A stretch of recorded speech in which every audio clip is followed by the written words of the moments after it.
Hello and welcome. This is Varun, Technical Advisor, Design and Prototyping, and Education Consultant for Tutomash.com.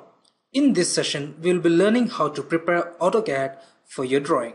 In my experience, there are three fundamental steps before starting any drawing in AutoCAD. Those are limits, grid, and units. Limits. Limits help you to manually set the size of the drawing space. Let's take a small example and see how limits are useful in AutoCAD. Consider I have to draw a plot with length 130 units and width 90 units. So in order to show that plot in your drawing, we can mark it as a limit. So while inputting the limit, we can give the coordinate of the lower left corner as 0, 0 and the upper right corner as 130, 90. So eventually a limit will be set of a plot size 130 by 90. So with this provision, you can draw your drawing within the limit area. Basically, when you input the limit, you won't find any change in your drawing. So in order to view your limit area, you have to make certain settings that we will be discussing in the next topic. From my knowledge, this provision is mostly used by civil engineers or architects to plot their land area. Or in other hands, we can give the size of the sheet as the limit, like each sheet has its own length and width.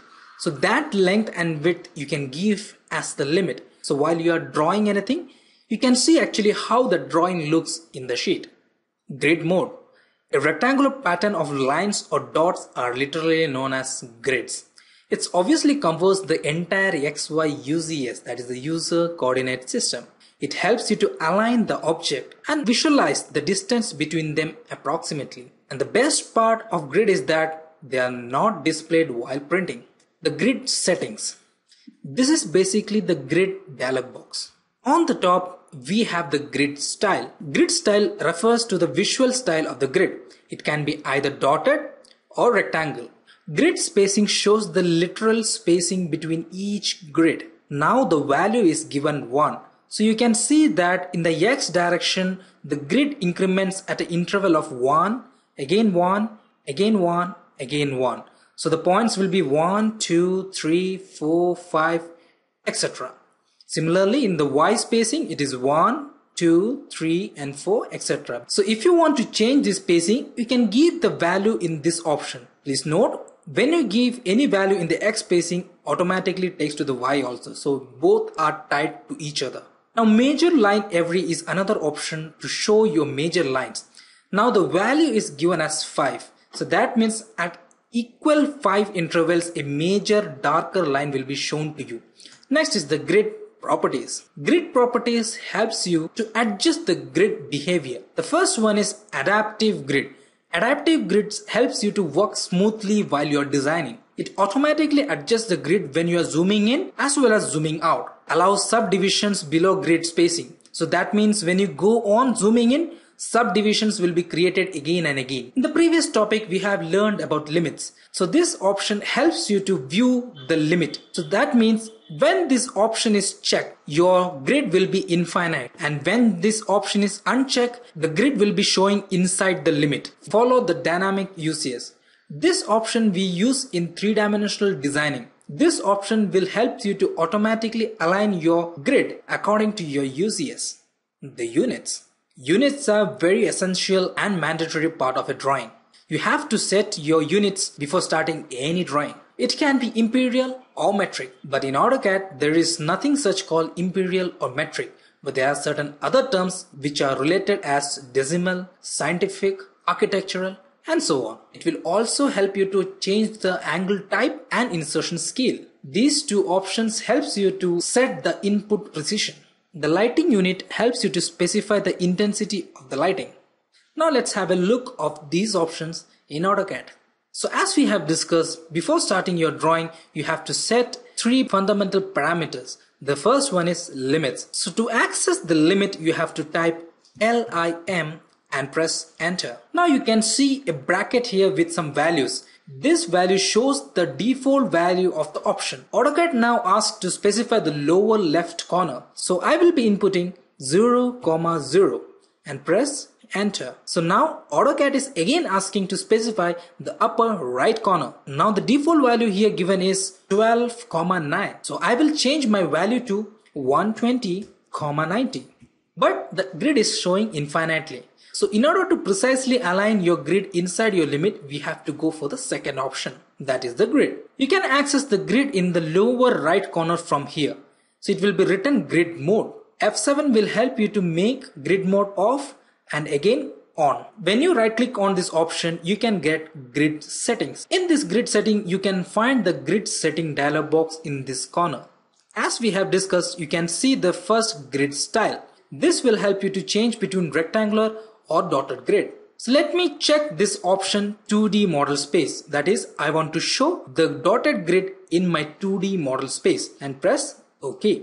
So now you can see your grid has been changed to dotted. So let's come back to that option again. Let me untick this one and press OK. So you can see it retains back to its line or the rectangular grid.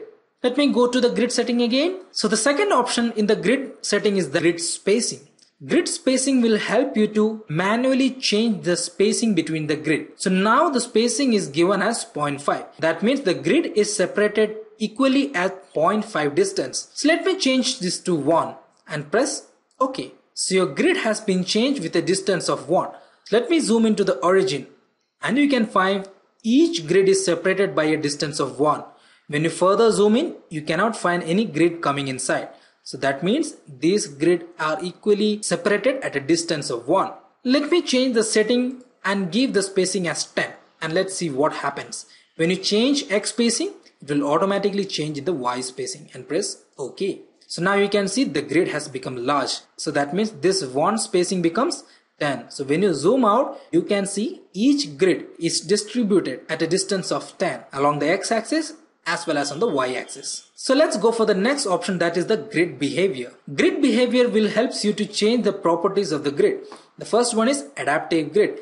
When you uncheck this option and press OK, you can see nothing relevant has been changed.